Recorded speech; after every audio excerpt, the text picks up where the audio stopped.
Good morning, students. Today we are going to discuss about Napoleonic Code. French Revolution has come to an end. Napoleon has started to rule. He is known as a self-crowned monarch. During his administrative period, he has brought some reforms or changes to the French society.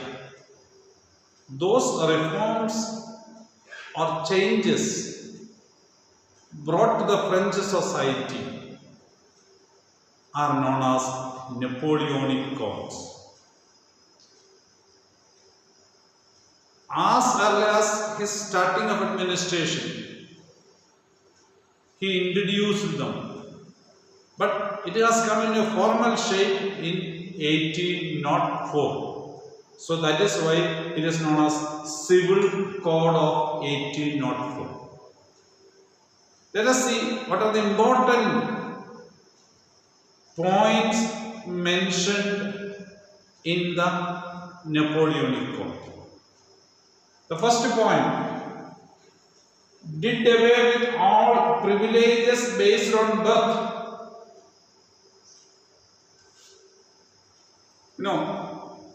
Privileges based on birth is something we must understand. A child who is born to a king is privileged to be next king. If he has not got the chance of a next king, he will be respected in the society as a member of the royal family. Wherever he goes, he gets such a treatment as a member of a royal family. He gets automatically selected to the defense forces of the royal forces, or any other offices he is getting selected. But that privileges are not given to other members of the society.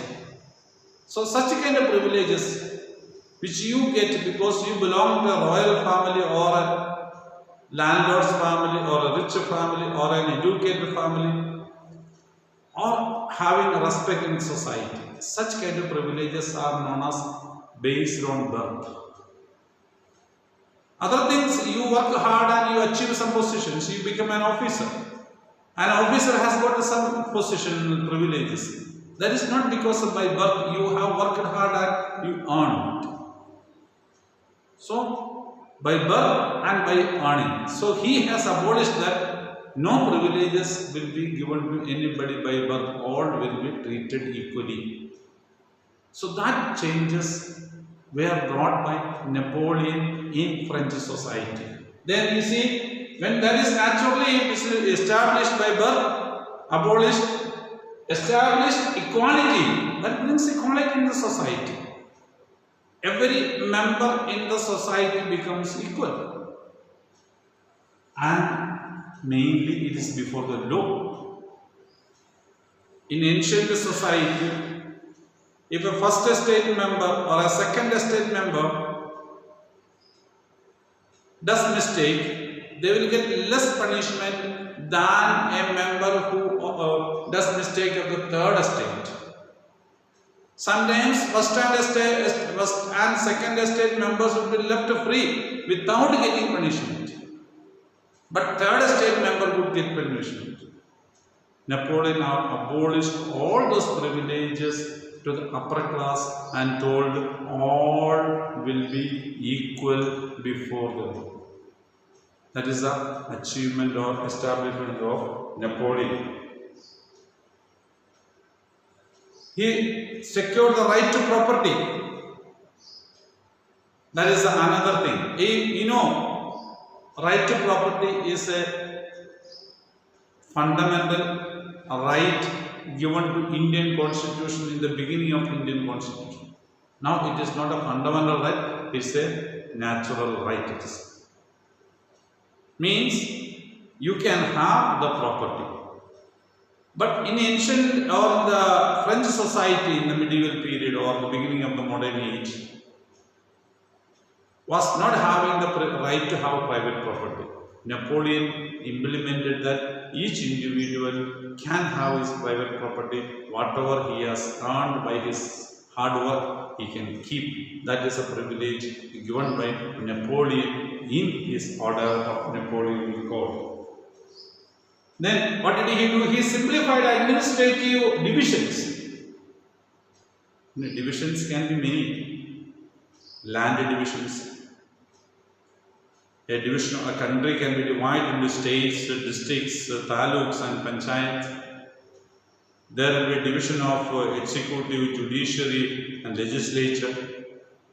But when Napoleon was ruling, there is no chance of division of power because he was a monarch. No division of power between executive, legislature and judiciary. Since he was a monarch, he was having complete power in his hand. But the land area was divided so that it was easy for him to understand which area the development has taken place, which area more concentration should be given. So like the division of the land for administrative activity was done by Napoleon. Abolished the feudal system and freed peasants from the serfdom and manorial dues. See, the French society, medieval society had so many restrictions, bondages for the people, control for the people. All those controls or chains are broken by Napoleon. They are given free hand to develop themselves. First one is abolished feudal system. Feudal system, a landlord will be having. He will have so much of acre of land and people will be living around his manor, that means his house, the big house. And the villagers were bound to do the work in his land free of charge. It was their responsibility. And whatever they produce of that share should be given to the landlord. So it was all normal, accepted custom at those times. Napoleon came to power, he abolished all those things. He told there is no feudal system. The landlord has no right to collect the money or the materials from the people. Peasants means the people who are doing agricultural activities but not having their own land. So he has told those peasants who are doing agricultural activity, that land becomes their own. They are not bound to pay rent to the landowner. Naturally, peasants were very happy. They could earn more. They could have more profit. Second thing what he did, the manorial dues, what they had to pay to the landlord. And he permitted it still for them to sell the product wherever they want. It was not necessary that things should be given only to the landlord, and landlord would take those materials to the other cities or villages and sell the products and get the profit. Now the peasants were left free to do whatever they earn or produce in their field. So much drastic change in the French society. This is what they demanded during the French Revolution, and that has taken place. So that is what we must understand Napoleon. In the towns to guild, restrictions were removed. Guild means organization of the working people. You think, there are goldsmiths in the village cities. Goldsmith means a person who deals with the gold, who makes ornaments with the gold. So a person who is making ornament has to take a membership in an organization. That organization, through the we call it a guild. Once he takes a membership in that guild, he cannot get out. he cannot do anything on his own. He has to follow the rules and regulations made by the guild. He cannot establish anything by himself. Napoleon has changed it. Napoleon has told any individual who is talented can do whatever area of work he likes. It is not compulsory he should be a member of the guild. So talented persons who wanted to perform something different, they were given freedom by Napoleon. So that freedom has given a great change in the field of industrial development of French society. The workers got their freedom. They had a chance of innovations. Earlier, they were under the control of the guild master. That guild, whatever is told and done by the guild master, others have to obey. Now they were free. So such kind of changes were brought by Napoleon in French society. Then, transport and communication systems were improved.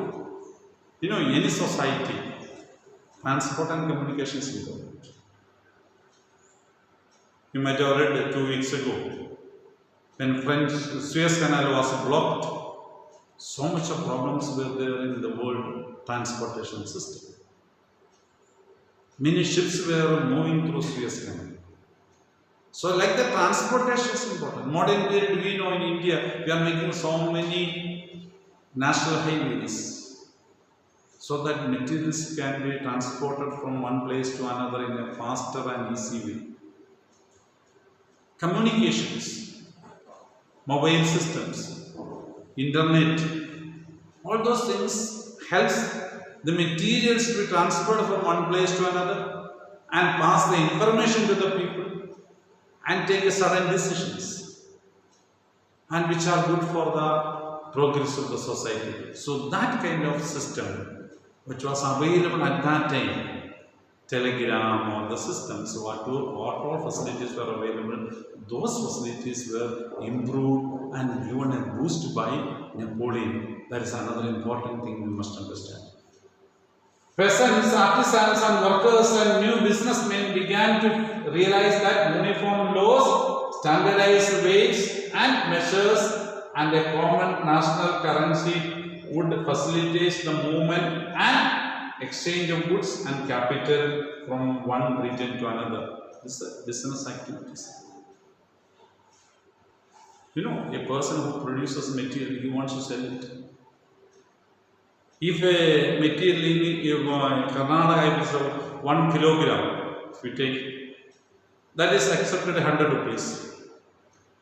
If we take the same material to Maharashtra, Maharashtra tells it is for 110 grams or 1200 grams only 100 rupees.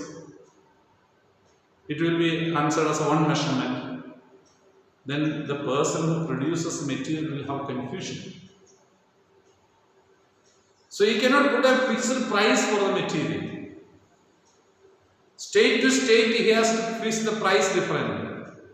So packing the materials, putting a fixed price would be difficult for him. He cannot get the profit. So when a packet has to be sent to Maharashtra, the packet should have 1,200 grams for one parcel. And that same in Karnataka, it may be 1,000 grams. So it will create confusion and disadvantage and more time for the producer. That was abolished by Napoleon. Napoleon, all France will have same measurements. As in India, we are having kilograms and kilometers. If you go to England, it's a pound and mile. So different countries are following different kinds of measurements. So we follow kilograms, kilograms, grams, etc., milligrams, kilometers, meters, millimeters, etc. So that's our measurement. All over India, you go to any nook and corner of India, this measurement is same. So a person who has packed the material 1 kilogram, He can sell it with the same price in any corner of the country with the same weight. So that was appreciated by the business people when Napoleon standardized the weights and the measures. And currency, we have got a rupee at present. International market, there is a problem in international market. Every country is having its own currency. In 2001, European countries have joined together and they have decided to have a euro as their currency. From that, England has withdrawn this. So, a common currency makes easy for the traders to exchange the materials and calculate the value of the amount. So, that was done by Napoleon in France at that time. That is one great achievement in the field of economy. That is one. So naturally, all these things have helped France to achieve something and develop something. That is what. So Napoleon has brought so much of drastic changes for the development of French society, and the revolution has helped him, and he made changes, and French society has come up as an accepted society in the world. Thank you very much.